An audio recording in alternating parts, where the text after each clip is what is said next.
欢迎收看江苏卫视《非诚勿扰》，有请主持人孟非。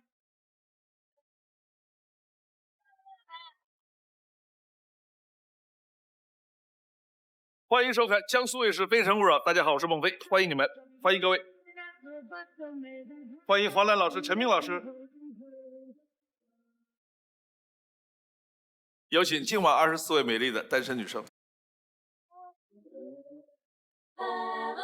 Told me not to waste my life. She said, spread your wings, my little butterfly. Don't let what they say keep you up at night and they can walk on by. My feet can't touch the ground and I can't hear a sound, but you just keep on running up your mouth. Yeah. Well, walk on over there, 'cause I'm too fly to care. These wings are made to fly. 24位女生，欢迎你们，请亮灯。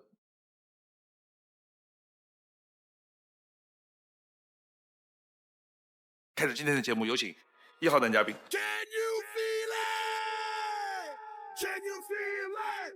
Sean Rock says, can you feel it? Sean Rock says, can you feel it? Sean Rock says, can you feel it? Feel it. 你们老师好，2位老师好，现场24位女嘉宾你们好，我叫孙玉坤，来自安徽蚌埠，今年23岁，目前在南京工作。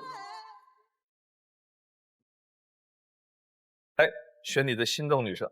男嘉宾在选择心动女生的同时，系统已经为他匹配出了智推女生。当他进入权力反转的时候，我们将公布智推女生参与恋爱选择。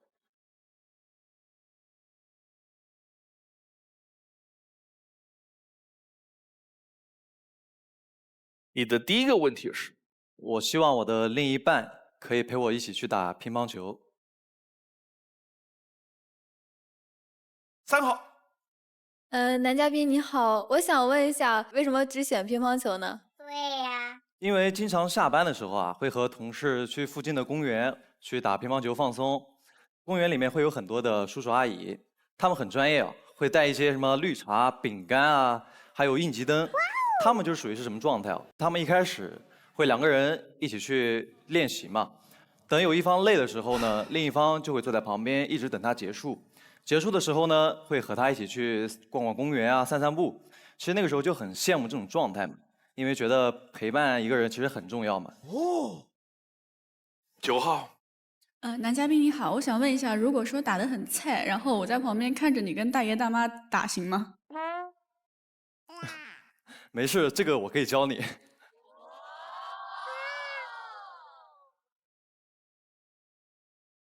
你的第2个问题。我不希望对方在和别人视频的时候，突然把镜头转向我。谢兰兰。我想问一下男嘉宾，你是不是因为有偶像包袱，所以不想人家突然把镜头转向你？也没有，其实更多的时候是在家庭，因为我妈经常会和7大姑8大姨视频电话，可能我在工作或者是玩游戏是一种比较放松的状态，然后我妈突然就是把镜头转向给我，我还要被迫营业。其实我觉得应该是提前示意一下我，就是不想那么突然嘛。好的，我知道了。5号。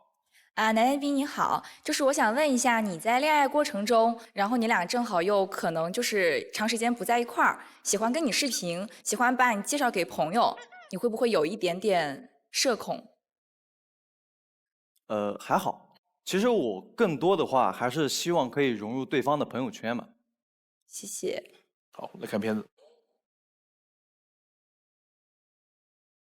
好热，好热，好热！烈日下的人们无精打采，酷暑难耐。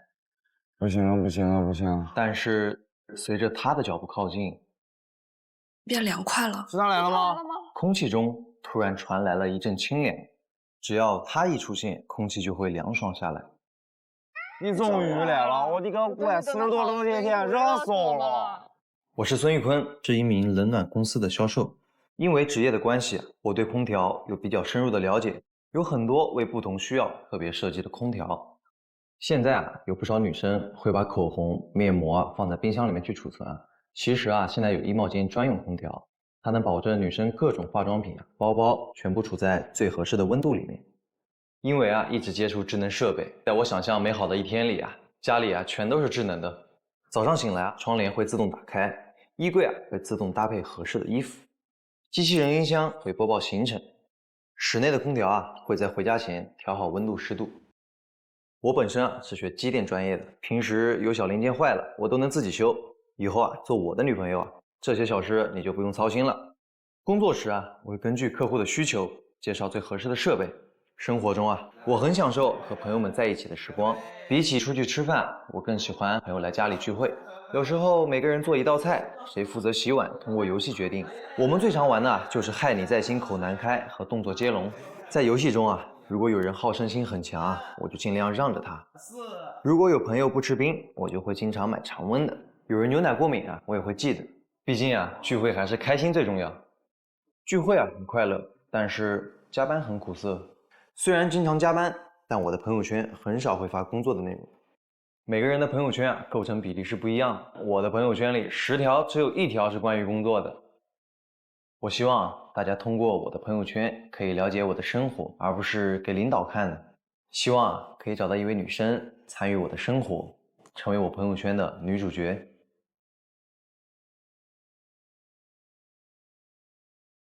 有的时候不同的职业的男嘉宾真的可以丰富我们很多的对一些事物的了解。我们就可以通过他了解一下智能空调的事儿，介绍一下有没有更丰富的一些。其实现在目前为了符合人们的生活习惯，也有很多像类似于酒窖专用。酒窖？对，酒窖。红酒要恒温。因为飞哥可以备几台。那我也没有那么多酒。还有一些就是厨房专用机，因为现在的产品基本上都是为了符合人们的舒适生活嘛，所以说现在更多的智能家居都是围绕人类生活展开的。范浩然，男嘉宾你好，我知道一种智能床，它可以自己调节床的角度。就是这样的，早上你起不来，它可以帮你自动拉伸，让你一点点精神。它会不会你不起来的时候，它砰就把你弹起来，弹射起步，让你直接站起来？12号，我知道一种是那个智能防抖勺，就是老年人嘛，然后他吃饭就是手脚有一点不方便，然后老年人用这个工具的话，吃饭他就不会抖动。我们来看视频。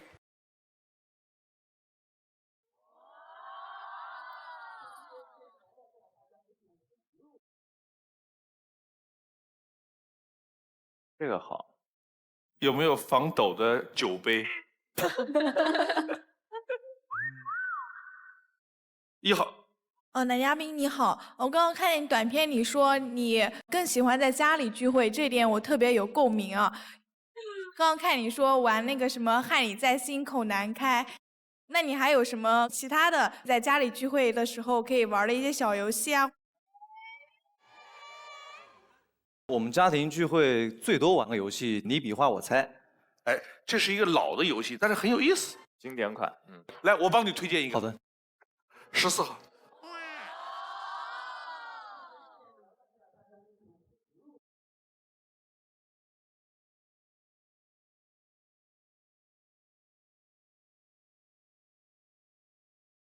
开始。我不能说其中一个字，对吧？下一个。下一个是。前面2个字是一只动物。动物。狗狗狗。小鸡。就是咕噜咕噜咕噜咕噜烹饪的一种东西。几个字？5个字。小鸡炖蘑菇。呀，老省。形容上班族的3个字。月光族。上班族有3个字。加班族。不是。应该说形容打工人。哎，他可以，厉害厉害。这是一个空调的品牌，4个字。空调的品牌4个字。两个小人，海尔兄弟。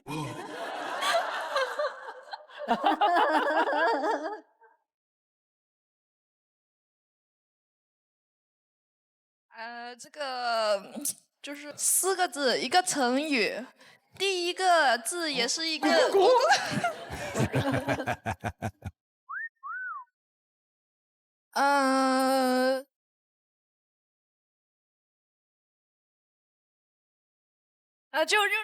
鸡飞狗跳，鸡飞狗跳。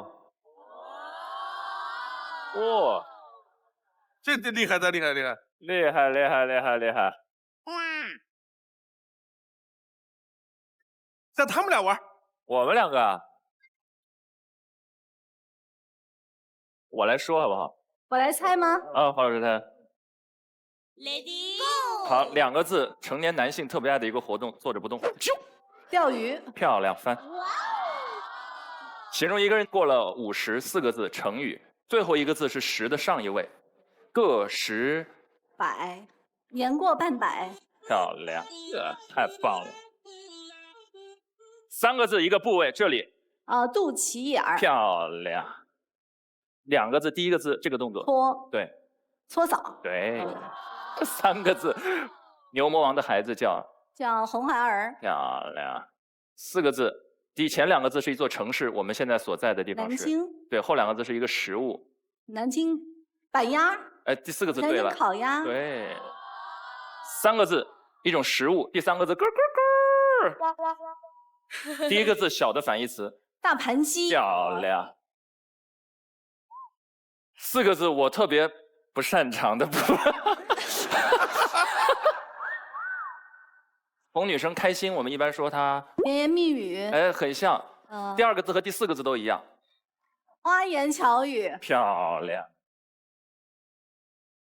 哎呦，我曾经得过的一个奖项。我得的太多了，不好意思，这个。一种语言的。辩论。4个字，辩论里面最厉害的那个人叫。辩论之神。谢谢谢谢。一场比赛有1个人得奖，4个字。1个人得奖，冠军。就死这道题上了。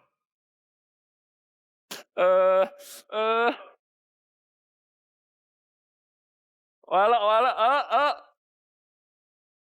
4个字，一场比赛，4个人打完了，有1个人来领奖，谢谢大家。那么接下来我们宣布今天比赛的什么什么是卫冕冠军。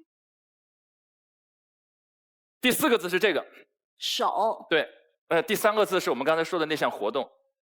辩手，最佳辩手，最佳辩手。啊。就这道题费。天哪！可以。哎，我们效率可以哎，我们。我觉得主要是陈老师说的准确。该下一条片子。花开有时，不负期待。非诚勿扰，马上回。非诚勿扰，现在继续。该下一条片子。我目前为止只有一段感情，我们之间的认识还蛮有缘分的。大学快毕业的时候有个小学同学给我发消息，说有一个闺蜜想认识我。我当时很意外，很久没有联系的小学同学，怎么会有个闺蜜想认识我？一问才知道，原来她的闺蜜在学校体育场看到有一个男生是她喜欢的类型，就偷偷拍了张照片发给了我同学。结果我同学一看，发现这不就是我吗？于是就介绍我们认识了。我们相处了一段时间，对彼此也有好感，就走到了一起。但是我们恋爱之后就异地了，他在外地上学，我在老家工作，大部分的时间我们只能隔着屏幕分享彼此的日常。我知道异地的过程会很煎熬，我们计划着每隔一段时间就会见面。有一次他生日，我亲手做了一个蛋糕，坐高铁去见他。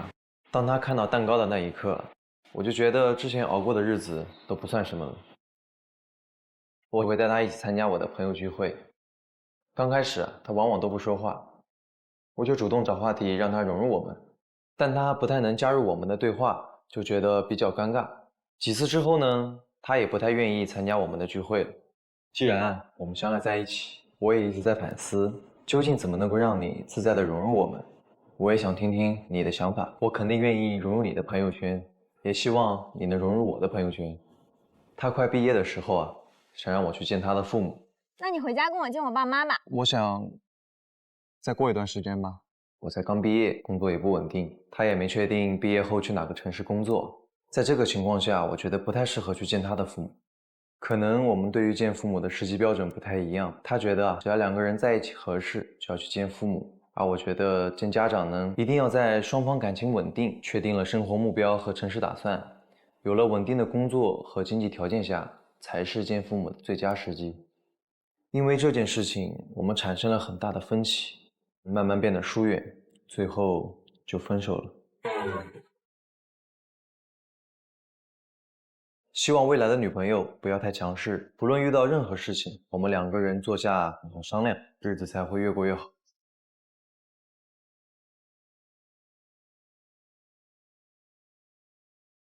20号，你好，男嘉宾，我想问一下，你觉得男女朋友交往到什么时间可以发朋友圈官宣呢？当确定关系的那一刻，我觉得就是可以官宣的时候。哦，我可能跟你观点不太一样，我感觉可能会稍微有点快了吧。我爸妈对我家教比较严格，他的意思就是发朋友圈要慎重，相处一段时间，然后才可以发朋友圈。谢谢。我突然想到了一个问题，问一下24个女生，谈恋爱的时候，就是让所有朋友圈的人都看到官宣和带回去见父母这两件事情，对你们来说哪一个的正式程度更高？杨晓琴，我觉得是发朋友圈，因为现在朋友圈哪怕是父母还是朋友、同事什么的，基本上都会有微信嘛，所以我觉得发朋友圈对于我来说是比较有仪式感的。8号，你觉得？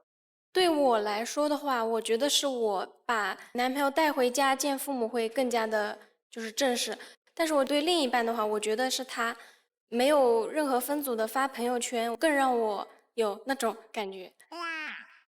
金阳阳，我觉得对于我来说也是没有任何分组的发朋友圈会更加重视一些。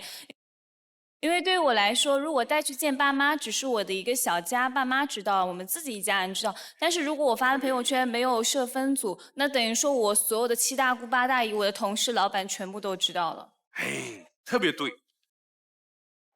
我突然想到这个问题，我也是认同后一种观点。我们习惯上认为见了父母得多正式啊，但是今天它有时代特征，无分组、无差别的在朋友圈里边官宣。我认为比见父母可能这个事情的正式程度更高。刚才他说的特别对，你把男孩领回家，就你爸妈知道，以后分了也就你爸妈知道，你发个朋友圈全知道，所以这个事儿对年轻人的正式程度可能更高一些。对，刚才我们讨论到的就是说什么时候见爸妈哦，我的感觉就是其实是关系到这个男孩和父母的关系和女孩和父母的关系，所以我觉得这个也不能就是一概而论。如果说对方女生要求你去见见家长，也许她只是想让你交个新朋友而已。但在男孩的字典里，他说他觉得这是一个非常非常重要的事情。那可能是男孩跟家长的关系哈，你们还是会有一些，那是长辈啊，那不是一个平等的朋友关系。我觉得这是家庭文化不同嘛。是的，这个有一个文化惯性，因为之前有一个行为，它叫提亲，就这个行为跟婚姻是有一个高绑定关系。这还要看什么呢？看第一次去你提不提东西。你说你空手就去了，那就刚才说朋友之间聚个会。但是如果这时候好酒好烟，大包小包，那第一次见面你就知道这是仪式感瞬间，那可能父母要跟你聊一聊啦，你要看对方家里怎么认知这个行为。15号，你好，男嘉宾，我想问一下，你和你前女友分手就是因为见父母嘛？然后如果说后面再出现这种情况的话，还会就是分手这种吗？可能还是会考虑当下吧。见父母一定是在我这边觉得是一个很重要的事情，很正式的一个事情，不会说是轻易去谈一个女朋友刚认识啊，或者就是想急忙的介绍给家里人去认识，觉得还是要一定看双方的情况嘛。对，如果因为这件事情再产生矛盾了呢？后面在意。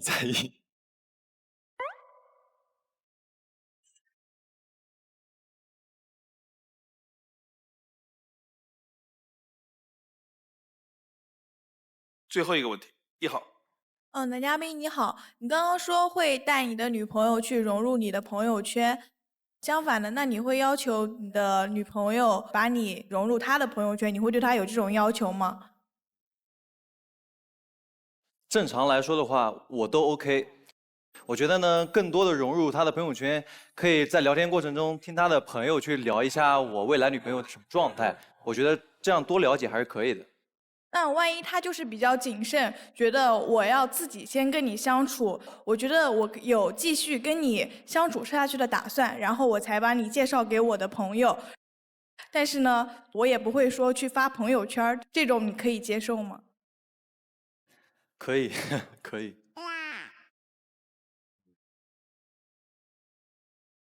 现在留灯的是1号、 9号、 22号。上去灭掉1人能回来。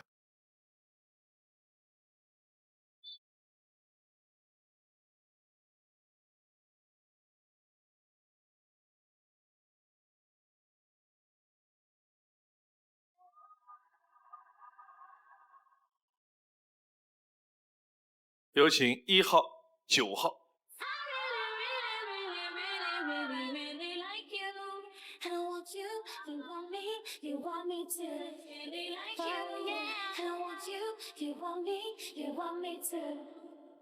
来看男嘉宾的心动女生是哪一位？16号。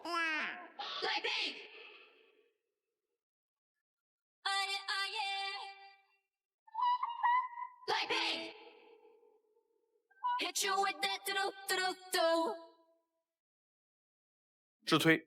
看一下孙悟空的直推女生是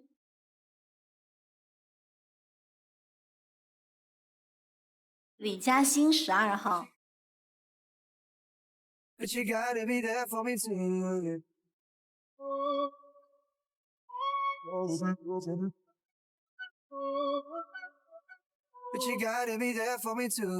男生气质温和、儒雅得体，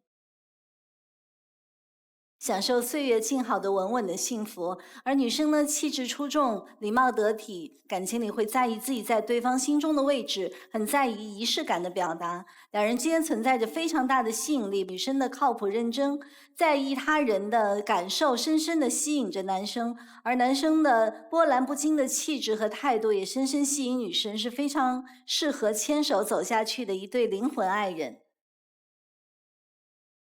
来看4个女生的基本资料：汤梦婷1，我的爱好2，恋爱脑3，夜猫子。选3吧。晚上1、2点睡，早上10点起。一开始是因为工作晚睡，后来变成了习惯，即使没事也要刷视频刷到很晚才能睡。吴瑞小飞人蹦蹦跳跳，我不喜欢。选3。不喜欢打压式相处，贬低和批评并不会让自己变得更好，只会伤害2个人的感情。爱一个人需要的是鼓励和陪伴。李嘉欣无辣不欢，我的异地恋原则，向往的旅行。选2号。希望平时尽可能多见面，彼此有各自的事业，并且相互支持信任，未来共同努力去同一个城市定居生活。经文，我的一天，浪漫主义选手小傲娇。选1号。平时是早8晚5的打工人晶晶，规培的日常就是在科室进行一些辅助工作，平时有空会去技能训练室练习技能操作，积累自己的临床实践经验，以便能够更好地进行临床工作，为早日成为一个合格的临床医生而努力。下班后的生活，我喜欢打卡、展览、美食、探店、拍照等等，丰富自己的业余时间。希望可以找一个志趣相投的人，一起享受生活。最后一个问题，问4个女生。想问一下各位女嘉宾，怎么看待自己的生日？我是喜欢2个人一起过吧，因为我从来没有热闹过。我的生日一般都是和我的爸爸妈妈一起过，因为我觉得我的出生日就是妈妈的受难日。李嘉欣。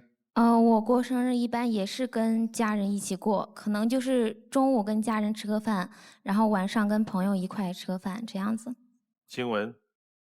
我不想赋予生日那么大的仪式感，这样好像很有压力的样子，就和相处的舒服的人简单的吃个饭，大家开心的聊聊天，像平常一样度过就好。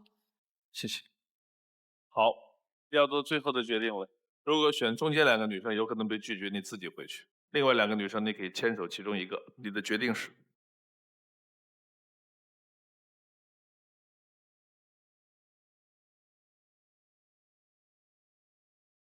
我的决定是，我希望以后你的每个生日都会出现我，而且我也会为你的生日去准备更多的惊喜。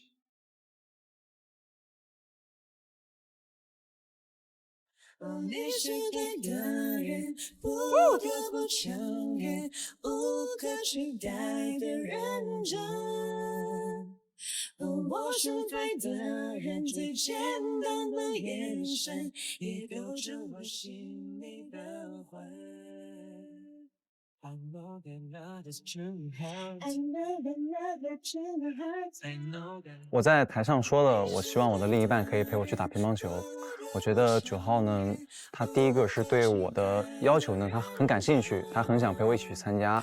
还有一点就是，因为我一直想找一个比自己稍微大一点的嘛，因为在年龄上还有这个性格上，我感觉我们俩挺合适的。就是身高，然后长相什么的都蛮符合我就是喜欢的这个标准的。我们俩现在都在那个江苏南京嘛，然后这样子的话没有异地的这个问题。然后呢，他平常也会跟朋友玩一些游戏，然后我对桌游比较了解，我还可以跟他们一起玩。你会做饭吗？我会。好，那交给你了。祝他们幸福吧。有请下一位男嘉宾。Can you feel it? Sean Rock says, can you feel it? Sean Rock says, can you feel it? Can you feel it? 孟老师好，2位老师好，24位女嘉宾，大家好，我叫刘一德，今年26岁，来自于河北邢台，现在在杭州工作。来，选你的心动女生。男嘉宾在选择心动女生的同时，系统已经为他匹配出了智推女生。当他进入权力反转的时候，我们将公布智推女生参与恋爱选择。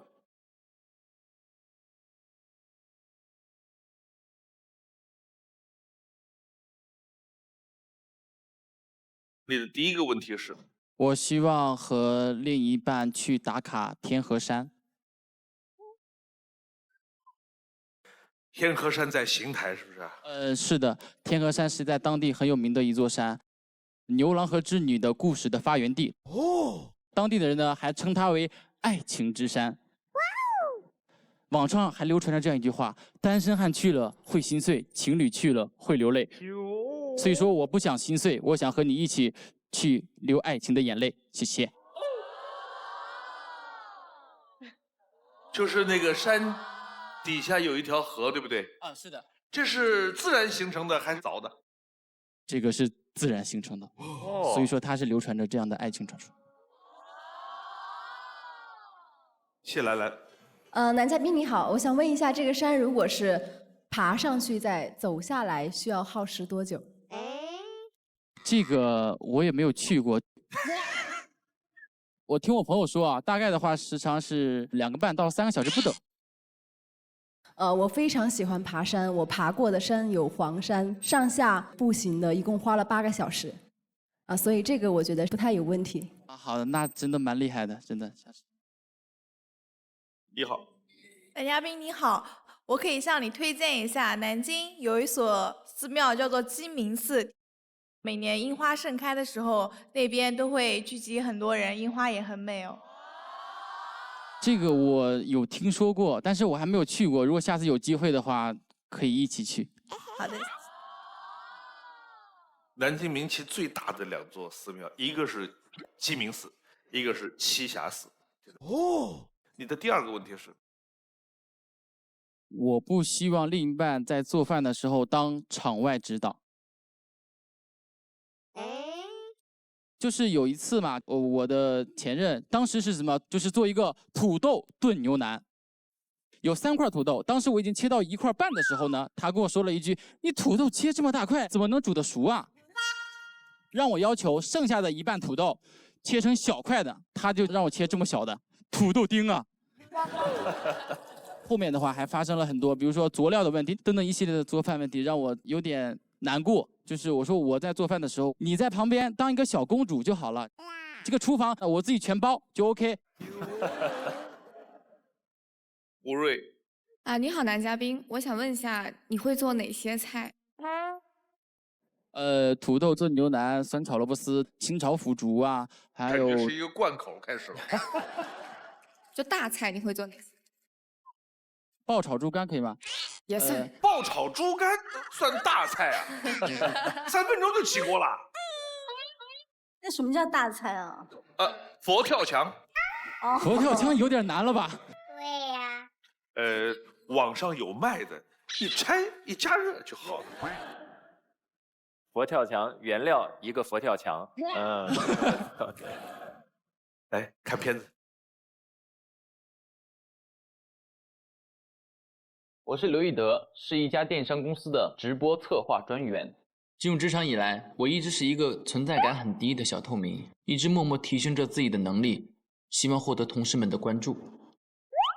好不容易换了一家新公司，晋升为了组长，但是没过多久，团队就解散了。本来以为又要重拾小透明的角色，终于有一次在公司比较重要的直播现场，我迎来了转机。当时已经开播了5、6分钟了，但是因为设备调试的问题，一直都没有声音，在场的同事们也都很着急。这时一直没有什么存在感的我，就立马解决了，大家都看傻了。因为这次的成功救场，我就成了大家眼里的设备大师。其实我当时能解决这个问题，是因为我大学学的是声乐相关的专业，对麦克风、声卡、调音台这些设备并不陌生。其实音乐对于我来说已经是生命的一部分了。情绪低落的时候，我会安慰自己来一首《我很快乐》。我也不会难过，你不要小看我。加班很累的时候，慌慌张张，匆匆忙忙。遇到挫折的时候，哦，逆战来也，王牌狂野，闯荡宇宙，摆平世界。心情好的时候，下班了，就这个 biu 倍儿爽。其实呢，我从小就有一个音乐梦，父母也比较支持我。当时选择了艺考，可是大2的时候家里投资失败，经济状况一落千丈，甚至连我的学费都成了问题。现在家里经济状况不太好，你先回来帮衬一下。从那时起，那个不懂事的我仿佛在一夜之间就长大了。为了减轻父母的负担，我就靠着干各种兼职来维持大学的开销，干过服务员，也发过传单，当过装卸工。当时是4个人装3辆卡车，一晚上工作10几个小时，工资是180块钱。有一次搬运重物的时候，被铁片划伤了大腿，到现在腿上还留着疤，但这件事情我也从来没有告诉过父母。后来毕业了，我又一个人背井离乡，来到了一个完全陌生的城市里面工作。好不容易找到了房子，但是当时40多度的天气，里面没有空调。当时妈妈打来视频电话，我都不敢接。我当时整个人的状态真的特别的狼狈，就把视频转成了语音，跟妈妈说我在这儿挺好的，让她放心。现在的我在职场上也慢慢摸索到了自己的方向，逐渐成为了家庭里的顶梁柱，希望通过自己的努力，能够成为给父母带来温暖和力量的小太阳。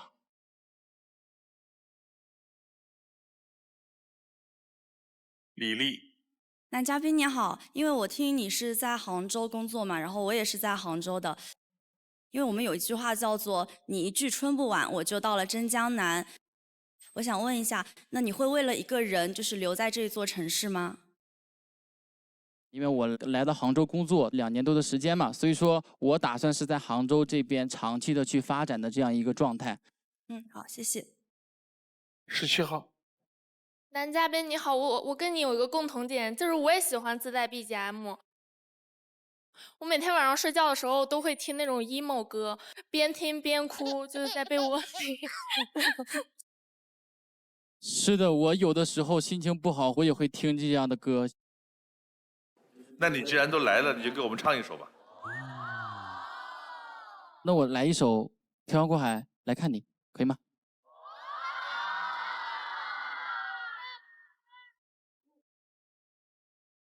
为你我用了半年的积蓄，漂洋过海的来看你。为了你的承诺，我在最绝望的时候都忍住不哭泣。一起来。陌生的城市陌生的城市啊，熟悉的角落里，也曾彼此安慰，也曾相拥叹息，不管将会面对什么样的结局，在漫天风沙里望着你远去，我竟悲伤的不能自己。多盼能送君千里，直到山穷水尽，一生和你相依。好听，好听，好听。刚才你们说到这个生活中经常有一些戏精附体的时候，在某种场景下自带 BGM 那种感觉。我们来做个游戏。漂亮，不会要配 BGM 吧？就是哦。来，你挑一个女生上来，我们玩这个游戏。花开有时，不负期待。非诚勿扰，马上回来。非诚勿扰，现在继续。来，你挑一个女生上来，我们玩这个游戏。21号，李丽。1号。哦。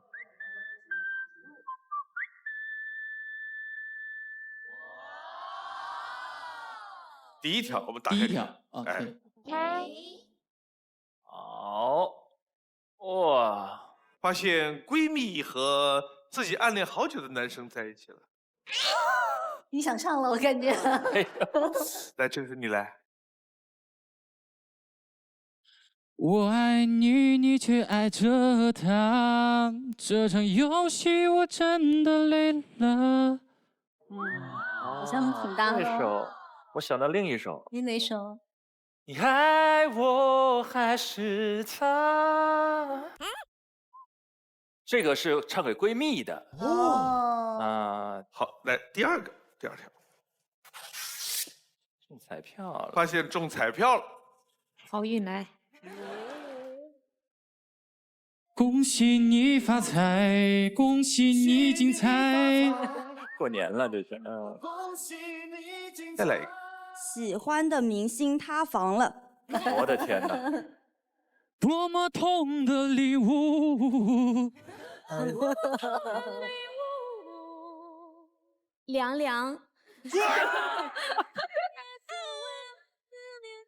我想的就有点搞笑。Oh no! Oh no no no no no!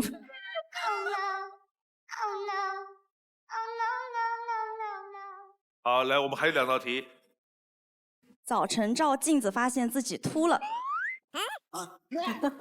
Oh no! Oh no! No no no! 丑八怪。丑八怪呀呀，能否天多就不快。好。最后一题。和喜欢的男嘉宾牵手成功。哇。我想到的是那个往后余生，就是那个往后余生，风雪是你，平淡是你，清贫也是你。哇哦！福康会，爱你。你要边唱边跳了，你得。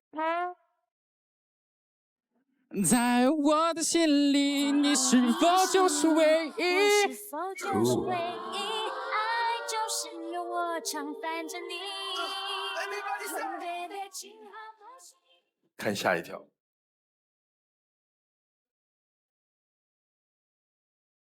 我一共有过2段感情。第一段感情呢，我们是大学同学，当时我们一起报名了4级的考前培训班，但是他的成绩突然提高了很多，分到了精品班。每次找他，他总说我很忙，也不怎么理我。他为什么不理我呀？我又做错什么了？哎，不是，我们现在明明都是每天在一起学习的，为什么你考进了精品班啊？导致现在见面跟牛郎织女见面一样，你是不是想跟我分手？他当时就好像早有准备似的。爸，他不让我上学的时候谈恋爱，知道了说不定还会来找你麻烦呢。啊，我爸在家天天也找我麻烦啊。没事的，放心谈就好。之后他还会找各种理由来推辞我，我们见面的机会也越来越少。其实我也察觉到了他想分手，但他却不主动提，我也不想变成主动提分手的那个人。我们就这样一直僵持着，最后就不了了之了。其实我觉得一段感情里面，即使2个人没有办法再继续走下去，也应该好好的和对方去告别，一直拖着是对感情的不负责任。希望在未来的感情中，如果对方有了分手的想法，可以开诚布公的说。有的时候感情是吵出来的。我的第2段感情就是不怼不相识。有一次我在篮球场打球，不好意思，有个女生主动跟我打招呼。你这么黑是打篮球晒的吗？那你这么黑也是打篮球晒的？我们就这样你来我往的互怼，慢慢熟悉了彼此，就在一起了。没想到在一起后，我发现她居然是一个特别粘人的女孩，就像一个大型挂件一样，只要我不在宿舍，不管干嘛都要带上她。有的时候我只是想出门取个快递，她也想跟着我。我记得有一次有个哥们儿过生日，我当时就和他说明了这是纯哥们儿的罗汉局，没有女生，但是他知道后还是坚持要去，如果不带他我也不能去。后来我也没去成。我觉得感情中需要相互有独立的空间，如果需要我在旁的时候，我一定会在，但是也没有必要时时刻刻都待在一起吧。我接受不了他这么粘人，就主动提出了分手。希望能在未来找到一个可以和我打打闹闹的欢喜冤家。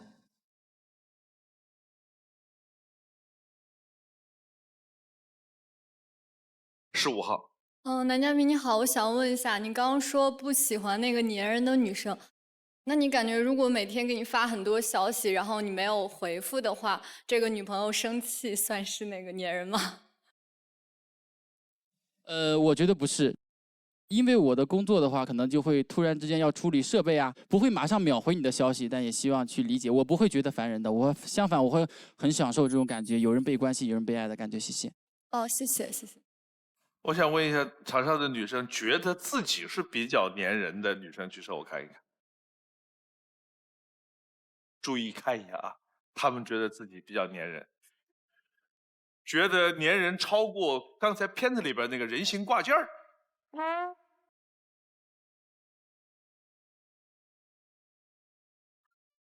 3号，你到什么程度？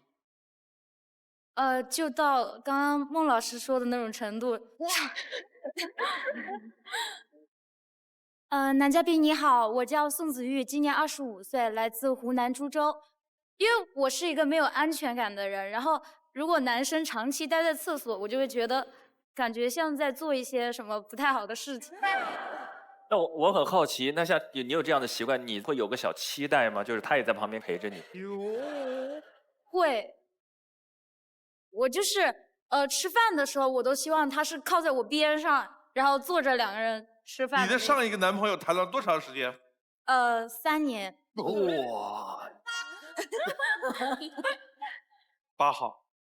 男嘉宾你好，就是在你的 VCR 里面，你的第1段恋情，当时那个前女友共同学习，然后她考进了比你更好的班。就是我是觉得2个人在一起，对方不管是在生活还是学习事业上，就是有更好的，就不应该为对方感到高兴嘛。但感觉你好像啊，我们一起学，你怎么比我好？第一点我没有不高兴，相反他考进精品班之后，我还会很开心。只是说后面的话，我每次去找他的时候，他都有各种理由来推脱我。到后来有一次散步的时候呢，我就去跟他讲，我说你是不是想跟我分手？然后他回答我是这样，他说我爸不让我在上学时间谈恋爱，而且说不准还会来学校找你麻烦。我就回答说没事儿，我们就放心的谈恋爱就好了。好，谢谢。范浩然。男嘉宾你好，你在视频里说你不想当那个主动提分手的人，是吧？可是我觉得和女生没感情了，你好好的告别，或者有一个离开的仪式感也可以啊。你冷处理的话，双方都会自我怀疑，是很消耗的。说句实话，在当时的感情里呢，我很喜欢这段感情，我不知道我做错了什么。就是他每天就不太想见我了，但是我哪怕有一丝的希望，我都不想最后放开他的手，是这样的。那你怎么不主动和他去交流呢？我当时找他，他连面都不见我，我去交流这个问题啊，我觉得有点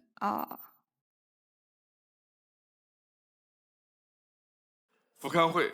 我想问一下男嘉宾，刚才你说那个冷暴力分手。我之前也有冷暴力被分手过，然后他也是不要跟我沟通，冷暴力了我1个月，然后我就是每次就会给他发好多信息，晚上做梦我都能梦到他给我回复信息了，其实压根就没有。然后我想问你，你是如何挺过那一段感情的？这个无非就是我自己听一些歌，默默的在角落里面蹲着流泪。哎，那你们多久被冷暴力的时候，你们会决定要分手？就没有说要分手，就是他冷暴力的意思就是分手。有些人觉得好像我不联系你，我已经表明了我的心意，对，我就是不想跟你好了。可是女生说你怎么突然不理我了呢？怎么样分手也要说一下吗？对，就很痛苦。最后一个问题，18号。男嘉宾你好，刚刚我看下来，我对你的是有2点观察。第一点就是，当你的另一半在变得更好的时候，你不应该是去问他你怎么走得更快，这个时候你应该更努力去提升你自己。第二点，我觉得你的2段恋爱的感觉第一段是他将自己的重心注重在自己身上时，你觉得跟你的距离太远了。第二段是他的重心放在你身上时，你又觉得他距离跟你太近了。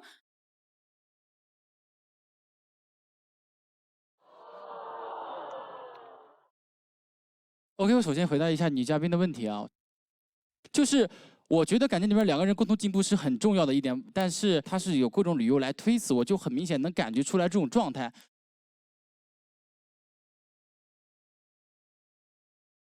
所以万事都在于一个分寸嘛，太黏都觉得会不舒服，然后冷漠也不舒服，所以那个适度总是让人觉得最愉快的嘛。最后留灯的是21号，有问题吗？因为我觉得我们是老乡嘛，然后有很多共同的地方。如果说你在杭州的话，你会比较想要带对象去哪些地方呢？可能去逛一下西湖，以及打卡好吃的好玩的一些地方。好，谢谢。来看一下他的自推。刘一德的自推女生是傅新月。男生性格外在看起来随和温柔，内心勇敢自信，喜欢挑战和尝试新鲜事物，且感情当中非常尊重女生的感受，在意和对方交流是否同频，也喜欢相互陪伴的感觉。女生个性单纯直接，犀利有趣，感情当中在意对方在言语上的态度以及行动上的付出感。2个人在一起可以谈一场单纯美好的恋爱。女生热爱生活的态度也能够带动男生感受更多生活的美好，供2位参考。好的，谢谢老师。好，来最后一个问题，问2个女生。就是你最近一次和父母争吵是在什么时间，因为什么事情？我的话也不算是那种大吵吧，就是最近一次吵的话，就是嫌他们管得太多了。包括像我就出门，他们都会让我什么啊，过马路小心点什么。丽丽。就是前段时间吧，因为我可能心情不是很好，我有时候会容易有点情绪内耗，我会怀疑自己是不是不够好看，是不是自己能力不行。然后我爸妈就说我，就说你怎么能够这么没有自信呢？然后那时候就争吵了一会儿，后来就好了。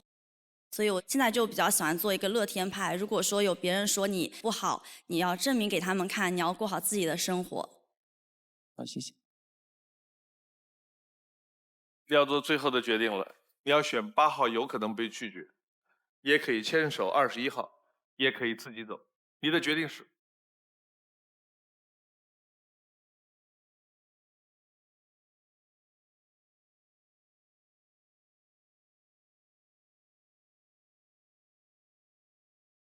我的决定是21号，是21号。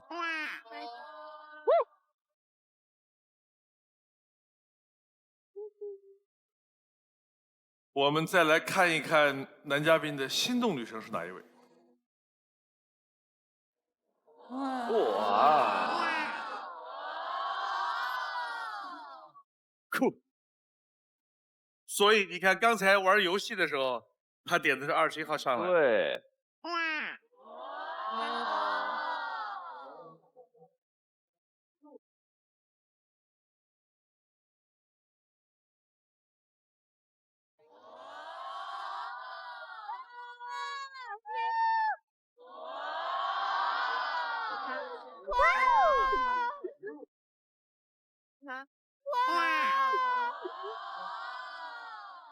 小酒窝长睫毛是你最美的记号，我每天睡不着。小酒窝长睫毛是你最美的记号，我每天睡不着。想念你的微笑，你不知道你对我多么重要。其实，在刚上场的时候，然后我一眼就看中了21号女嘉宾，我觉得她是自己喜欢的那种类型的女孩子。因为在杭州工作了几年，所以我就特别喜欢那种很上进的男生，想要一起努力。刚好看到男嘉宾，就我觉得很合适。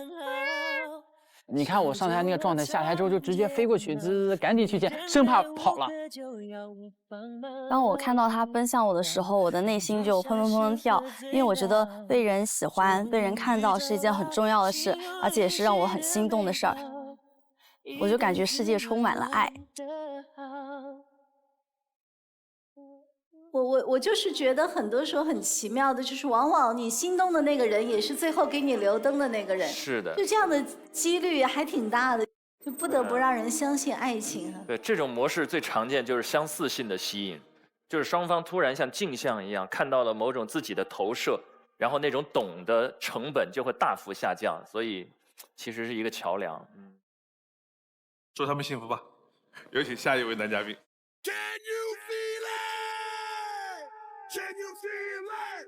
Sean Rock says, can you feel it? Sean Rock says, can you feel it? Sean Rock says, feel it, feel it. 孟老师好，2位老师好，台上的24位女嘉宾，大家晚上好。我叫戚其军，今年30岁，来自辽宁大连，目前工作在上海，谢谢。名字稍微有些拗口。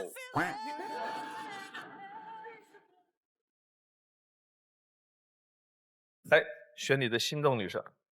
男嘉宾在选择心动女生的同时，系统已经为他匹配出了智推女生。当他进入权力反转的时候，我们将公布智推女生参与恋爱选择。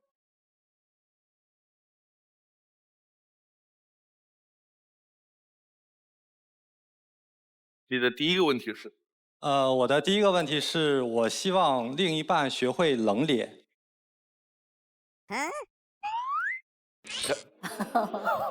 这是什么意思？对呀。就是我稍微解释一下，就是我希望如果我们2个人在一起了，生活当中发生了一些不愉快的一些事情，你可以第一时间跟我说，不要让我去猜。我这个人的话，可能不是特别能 get 到你的点。哦，13号。男嘉宾你好，这题我会。你好。我刚来的时候和11号范浩然，我们俩在那儿照相。我脸放松状态的时候就是很冷漠，就是看起来很凶，然后不高兴。然后导演问我说：“你怎么不高兴啊？别人也生气了。”我说：“我没有啊，我就放松的时候就这。”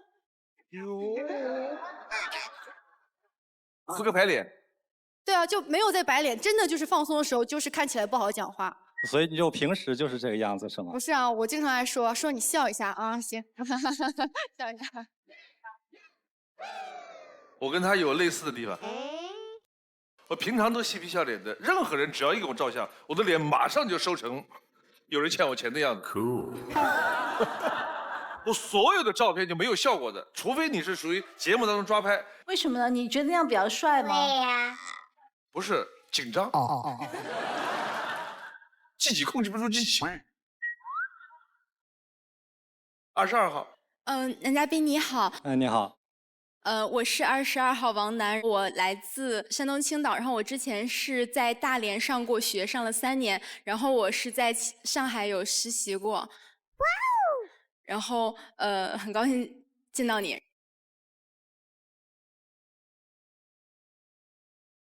我是这样，我的脸呢看起来就像在跟别人笑，就是其实我正常的脸是这个样子的。那所以你平时你冷脸的时候大概是什么样子的？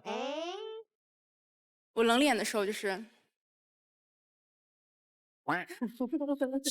我觉得这个冷脸那个意思就是说，需要女生能有一些自己的立场和态度。对，是我的意思就是说是希望女生在做一些事情的时候不要太违背自己内心。另外一个意思就是不要太过多的迁就我，否则的话2个人其实走到后面的话可能会有很大的问题。好，谢谢男嘉宾，我了解了。第2个问题。我不希望我的另一半介意我每次约会前去画地图。约会的地图。对，因为是这样的，由于我个人的工作的原因嘛，我做每件事情之前的话，都会去列好一个完美的一个计划。在这个地图当中的话，可能我会标出我们当天去约会的每一个景点的地方，然后在这个景点周围有什么好吃的好玩的，然后就是每个景点之间的距离大概会有多少。你以前是导游？我不是，可能是一个个人习惯吧，我是比较喜欢出去旅游的。这个是我的西藏之旅的图，当时我主要想走的路线就是那个珠穆朗玛峰那条路线，就是我个人的习惯还是想把所有的路线的每一个细节都了解得特别清楚，甚至有的时候我甚至比导游可能都会了解得更加细的。厉害，出去玩带这么一个哥们儿，正好。看那个整个是一个很有规划的人。是。然后你看他字啊、图啊画的非常的，我觉得有一种自律感。他的这种等比例尺的画图，在开始画第1个圈儿之前，对他整个图形他已经心里是要有预设的，要不然到下面那个圆就画到纸外边去了。对。但我好奇一件事，假设比如说你规划了一个5天的行程，女朋友突然发现有一个你没有规划的山，她第2天上午10点说就现在想去，你没时间画新图，你会不会有一种强烈的失控感？或者花开有时，不负期待，非诚勿扰，马上回来。非诚勿扰，现在继续。假设比如说你规划了一个5天的行程，女朋友突然发现有一个你没有规划的山，她第2天上午10点说就现在想去，你没时间画新图，你会不会有一种强烈的失控感？或者我告诉你，有一种能力可以解决。长期看地图，那个地图就印在你脑子里边，不用画。比如说刚才那张西藏的图，拉萨往西将近200，日喀则，日喀则再往西南方向折去绒布寺，绒布寺就去珠峰大本营。它大概这个方向，它非常清楚，哪里有路过来。如果我们不去绒布寺那条路，往北去，会是什么地方？你得长期看地图。对，孟老师说的我感觉挺对的。比如说像我去西藏玩的时候的话，那我会把西藏的所有涉及到的热门景点，我都会把它列出来。就算你临时去修改路线，可能只是一些小的一些修改，整体规划的话，其实心里头还是有数的。胡江婷。男嘉宾你好，其实我跟你一样，我在规划长途旅行的时候，我也会做得很清楚，把这个攻略。其实现在的 APP 已经非常发达了，我就会先搜我想去哪里，然后我把这些地点输入到这个 APP， 它会自动形成一个路线。所以我觉得这是一个更现代化的方式。你到时候可以去试一试。这个的话，因为我是做安卓开发的，然后其实你说的这个 app 的话，我最近也在规划想要做这么一个东西。但是我现在是觉得吧，你通过 app 去搜出来这些东西的话，其实是比较冷的。就比如说你想周围的话有什么热门的一些好玩的好吃的这些东西的话，很可能就会忽略掉的。看片子。程序员是什么样子的呢？格子衫、黑色双肩包、不太浓密的头发。但我的情况不是这样的，我不穿格子衫，也不背黑色双肩包，同时我的头发还算是比较浓密一些的。我叫戚继军，是一名非典型的程序员，在上海的一家大型互联网公司做一名安卓开发工程师。自从我学会了写代码之后，我的生活变得更加简单而有趣了。我以前呢喜欢一个女生，因为没有她的联系方式，所以我写了一个只属于我们2个人的聊天软件，我以安装包的形式送到了她的手里。虽然说最后女生没有追到，但这也是属于我们程序员的独特的一种浪漫的方式。大学时期参加比赛，我还写过一个帮助盲人的程序，电话语音来了之后能够自动的朗读，这样子就帮助盲人去提供一些便利的服务。最后呢，也是拿了比赛的1等奖。作为一名非典型程序员，我还是一个资深的旅行爱好者。我给自己制定了一个186的旅行计划，186代表的就是不同面额人民币加起来的总的金额。像我现在已经去过呢，有100元人民币背面图案的人民大会堂，50元背面图案的布达拉宫，还有20元背面图案的漓江，10元人民币、5元人民币和1元人民币背面图案的3个景点。希望有机会能和未来的女朋友一起去。我还会跟着电影去旅行，以前看了电影800就去了上海的4行仓库，后来又去了苏州的拍摄影视基地。看了樱花怒放就跟着王勃的去大理出发了。我还有一个跟着国道去旅行的计划，有331、219、228这3条国道是首尾相连的，所以希望和自己未来的女朋友呢能够走完这一个大圈。在外面我是一个喜欢天南地北跑的人，但回到了家，我是一个特别注重生活细节的人。在上海大概搬了10次家，有的时候是因为心情不好，然后换一个环境。然后像我还有一些同事的话，可能是因为附近没有特别好吃的外卖，然后才会搬家。平常特别喜欢装扮自己的家，衣柜里的衣服坚决保持一致，餐桌改造成西餐桌，看上去就是特别的心情愉悦。我希望未来的另一半呢比较独立，我们俩可以各自做喜欢的事，也能一起享受做同一件事。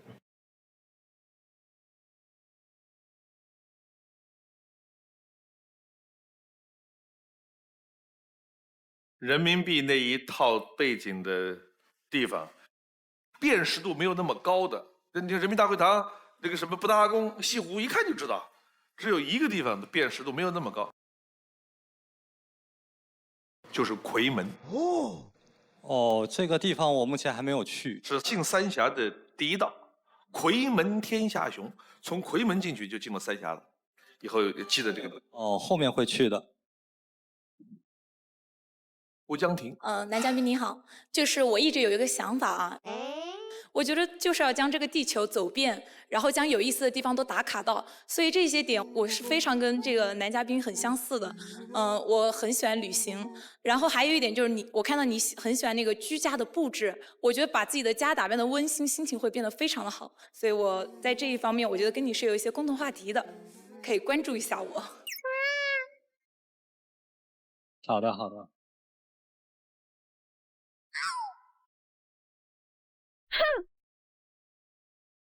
你写的那个代码，那个 APP 那个代码没有用上吗？后来？和女朋友要做的话，是最近在做的一款 APP。那款 APP 的话是帮助我恋爱的一款 App。哦。它的名字的话叫抱抱，然后它是分为一个男生版和一个女生版的。怎么弄呢？这个东西？对呀。要不这个看有哪位女嘉宾感兴趣的话，可以现场跟我做一下演示好吗？你点一个。11号。来，小范。来。APP 叫抱抱，又要做一个演示，不禁有些期待呢。OK， 大家可以看到啊，就是这个男生版的话叫抱他，女生版的那个也叫爆打。爆 he 和爆 she。开场动画结束了之后的话，就会进入到这么一个首页。还有一个小房子呢。可爱的小房子。然后中间这个小房子的话是代表一个 home 键，然后你可以尝试一下点击一下这个左边的通讯录，然后你再点击这个右边这个 tab， 然后这个的话代表的是我的个人信息。然后我们现在模拟一种场景啊，就比如说我们现在是属于我一直在追你的这种情况，但是呢你可能对我特别的厌烦，就比如说我现在给你发个消息，叫在吗？在吗？不在。好。哦，不可以是吧？那好，然后这个时候你就要把我删掉。这个时候你可以点击一下那个删除按钮，然后点击第2下，然后再点击一下，要点3下，然后再点一下，然后就没有了，的话就删除功能直接给它卸载掉了，完全删不掉。那接下来进入下一趴啊，就比如说最后的话，经过我的不懈努力，那咱们2个最后还是走到一起了。我突然有一天我给你发了个消息。你看到我发这句话之后呢，你的第一反应是什么？你怎么在医院？哦，那这个功能可能不太适合你。那你可以先点击一下，就是我刚才给你发的这句话。这上面的话是这个出来一个弹框，这个弹框上面显示的是一个关键字，这句话里面的关键字是医院。在恋爱的过程当中，可能男生的话很难去能 get 到女生的这么一个点，所以有了这么一个功能了之后，无论女生发了什么样的话，那你第一时间的话就会知道这个女生她发这句话大概是什么意思。好的，展示完了，谢谢。很好，这 APP 挺好的，我觉得带着一个男孩真诚的对爱情的渴望。2号。男嘉宾你好，你好，我想问一下，就是跟你谈恋爱一定要用这种软件吗？我觉得好麻烦。不一定，因为其实这个 app 当时设计的话，主要是给我自己用的。因为我前面也说了，就是可能你有些东西没有跟我说的时候，我可能很多东西 get 不到这个点的。而且有的时候可能刚认识一个女生，然后对这个女生的情绪方面分析的话做得不够。好，谢谢。以我非常不成熟的浅见，不熟的时候用这个不合适，熟了以后叫没必要。一个产品展示环节，搞得像没有人投资了一样，真的。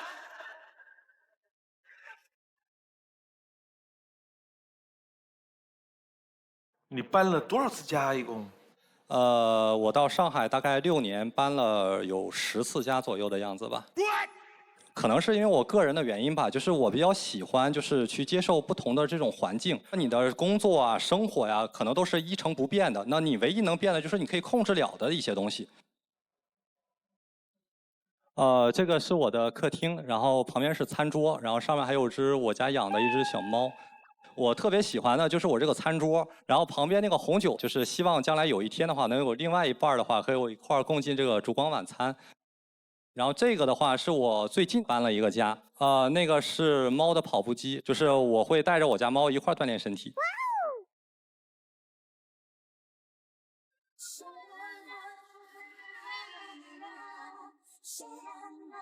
太厉害了！22号。因为不知道为什么那几个点全都对上了。那个，我其实一直在举手。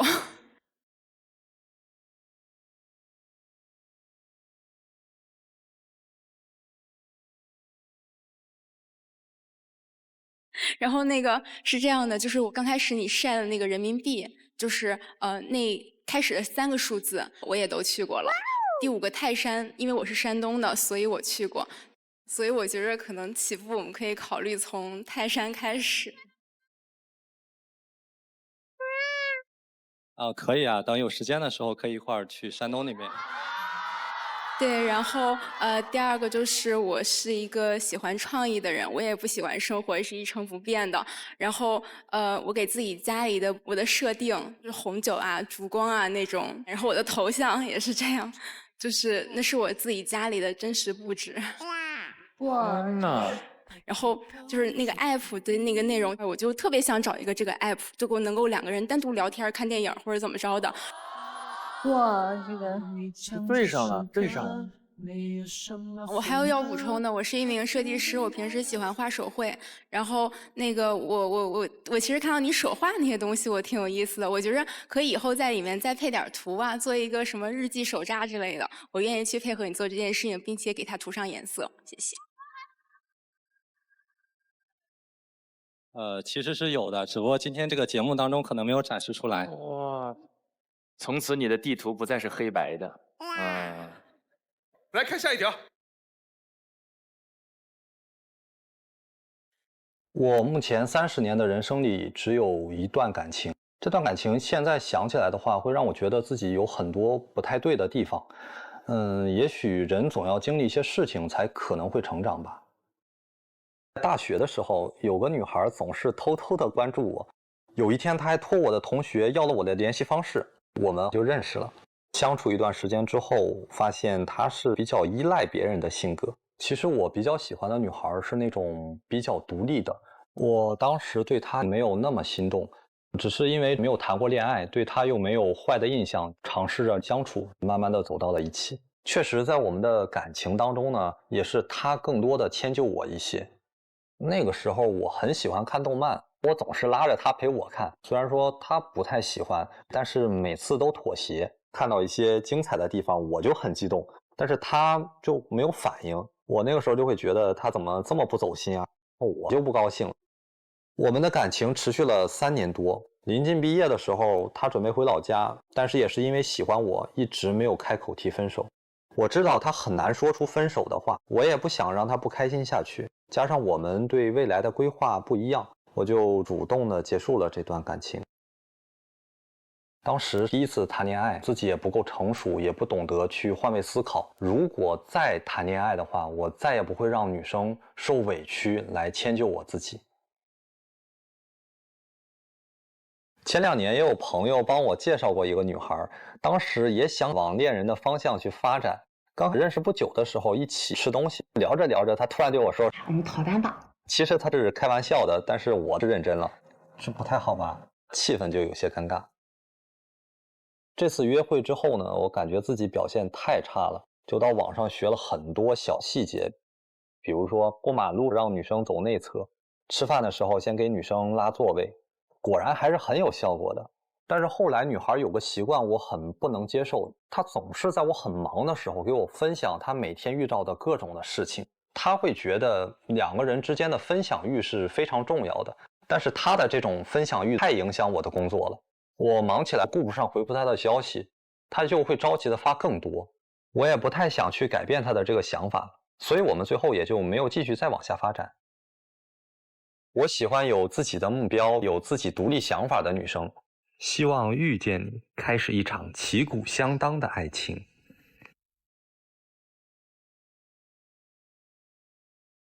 1号。男嘉宾你好，我刚刚对你短片中就是说不要一味的去迁就别人，这一点非常的有共鸣啊。你越是想得到一个人的爱，你越是不会得到那个人的爱。所以我感觉在恋爱中还是要保持自己独立的性格，坚持自己的观点。但是就是你刚刚关于分享欲的那个问题，我看过这样一句话。我不曾关注过天空是什么颜色，也不在意马路边的奶茶店是否开门。我跟你分享这些没有意义的内容，无非就是想使我们的爱意连结。我的生活太普通了，但是因为有了你，我觉得我的生活非常的幸福。当我对你已经失去了我的分享欲，就说明我对你的爱意也在慢慢的消耗了。这里我稍微解释一下，就是这个故事当中的这个女生的话，她的生活的方式的话，和我的生活方式，包含工作的方式的话，是完全不一样的。我一直是觉得感情这个东西是没有任何对和错的，只有合适和不合适。我们2个人的生活方式是完全不一样的，所以才会导致最终出现了，就是我会感觉到他可能会打扰到我的这种情况。所以说，最多的还是我们2个是不合适的这个原因。只是不喜欢，忙只是他的表象。对，我觉得就是不够喜欢。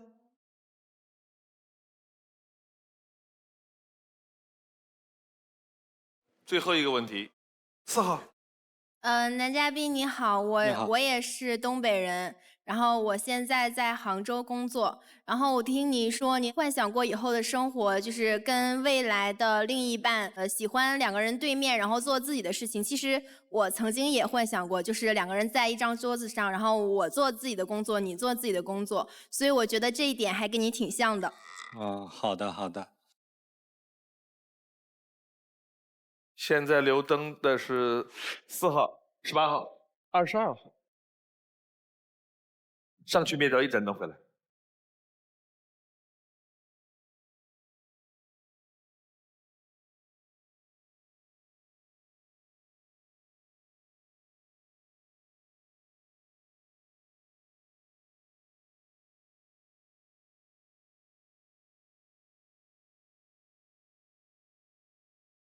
有请4号、22号。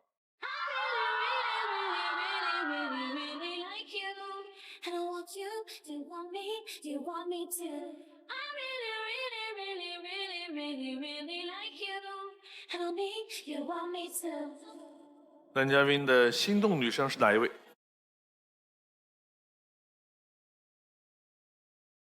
？11号。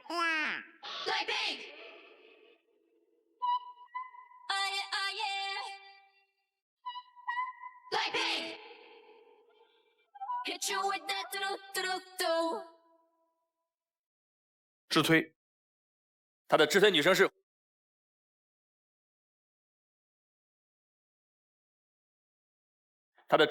胡江婷。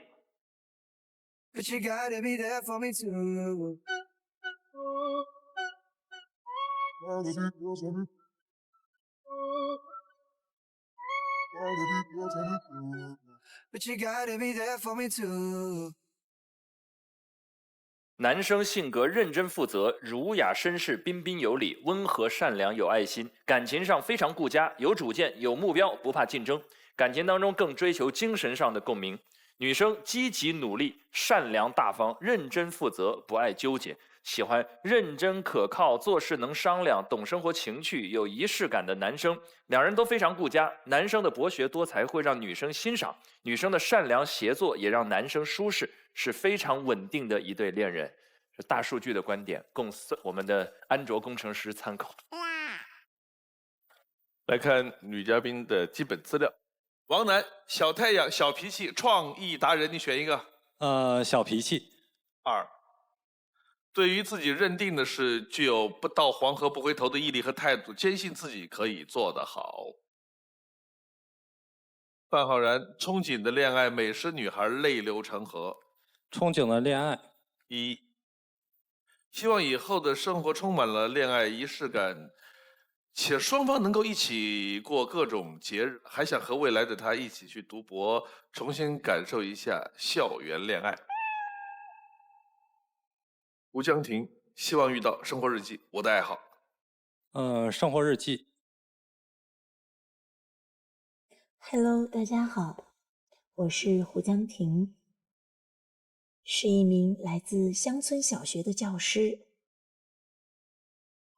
尽管教学和办公条件都不算好，但我却仍然甘之如饴。下班后，回到家中第一件事就是备好明天要上的课。闲余时间，我自学了画画，偶尔呢也会念一念字。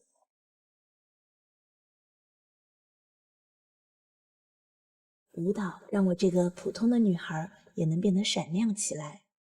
我热爱舞蹈，同时也热爱汉服。南北朝、唐朝、宋朝、明朝，传统文化使我深深着迷。利用周末，我会带领汉服社的同袍们宣传、弘扬、科普汉服文化。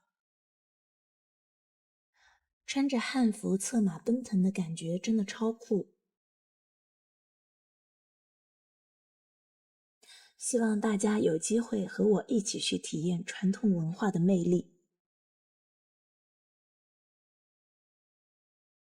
傅海东，奖章女孩，情绪调节器，我的愿望。奖章女孩。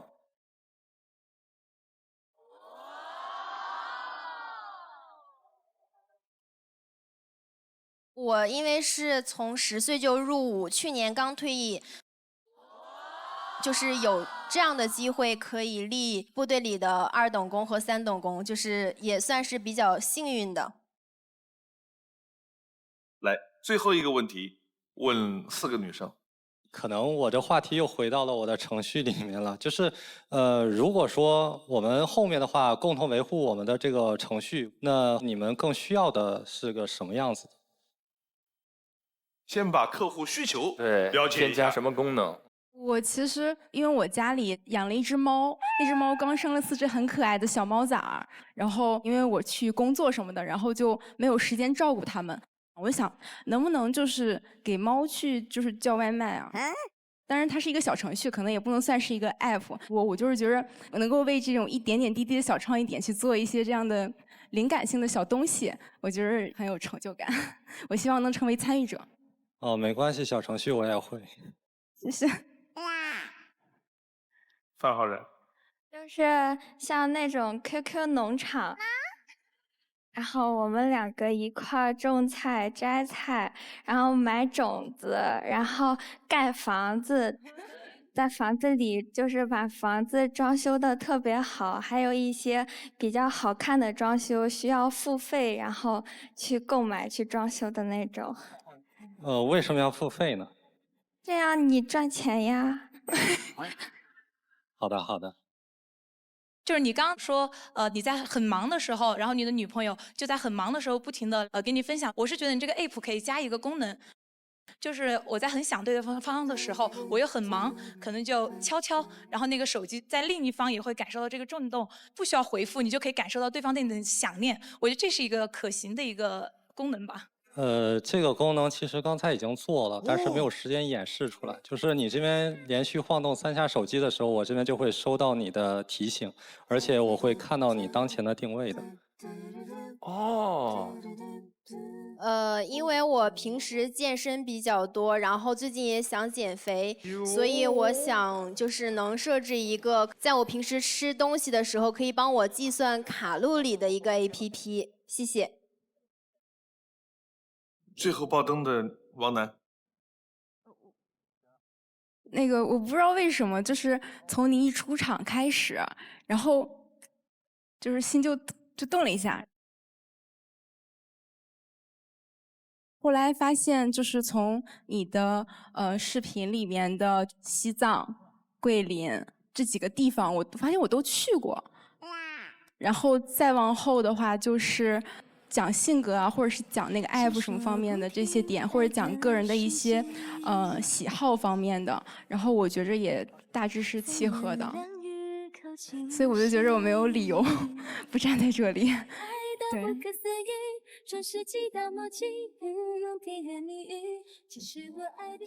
好，要做最后的决定了，选择中间2位女生有可能被拒绝，你自己走。另外2个女生，你可以牵手其中1位，你的决定是？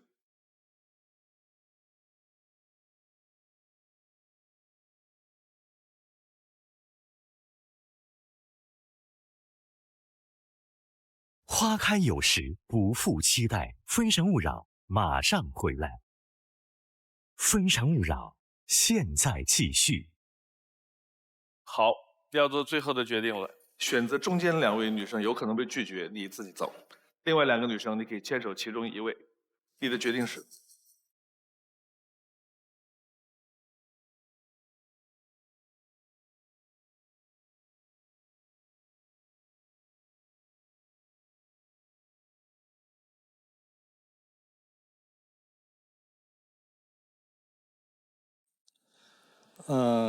我选择心动女生。我选择心动女生。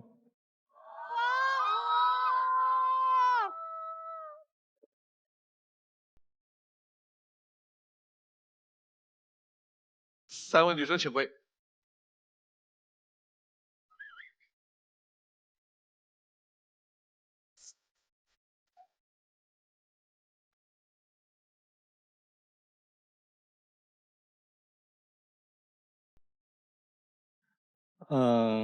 今天可能确实有点紧张。当时说就是想找一个人跟我一块做演示的，其实当时我第一反应的话，其实就是你。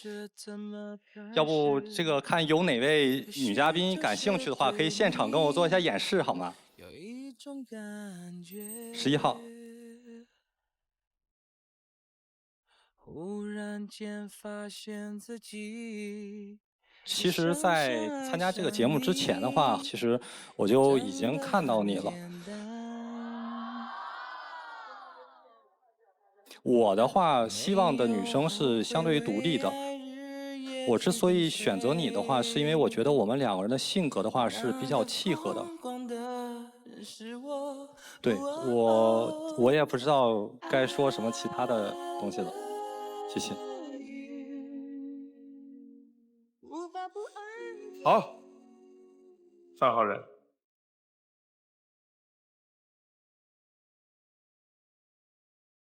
可能，我灭灯的原因就是因为你说你喜欢独立的女生，我可能是表现得很懂事、很坚强，但实际上我也希望别人能够觉得懂我其实并不是独立坚强的女孩。所以你可能理解错我了，不好意思，不好意思。没关系。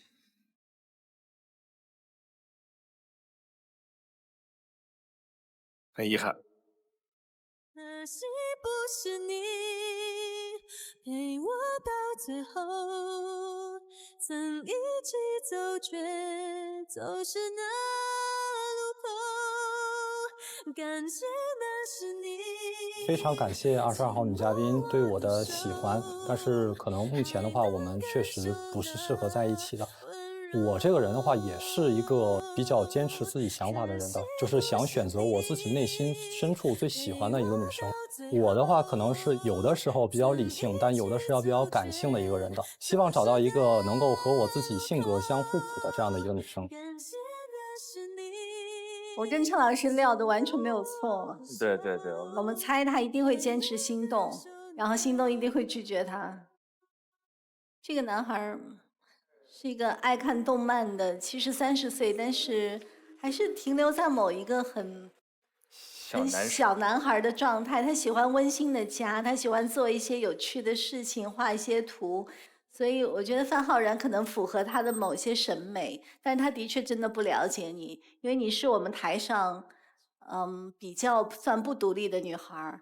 你又是个讨好型人格，然后像这个男孩说，我还希望那个女孩冷脸对我，对，其实他看人也不准，他看自己也看不准，他看别人也看不准，所以他需要一个 app 来帮助他看懂人心。恰恰我们的系统就发现了，所以给他匹配的是胡江婷。胡江婷我觉得相对是个比较独立的女孩。刚才这个男孩，我觉得是一种从类型化来说是一种非常典型。这种类型的男生，因为拥有了智力方面的优越感，他一定会伴随着一定程度的自我为中心。他是在精神世界里边，我是比较重要的。喜欢这种类型的，仰望他的一定会很喜欢。如果不是，就恰好相反。刚才王楠的那种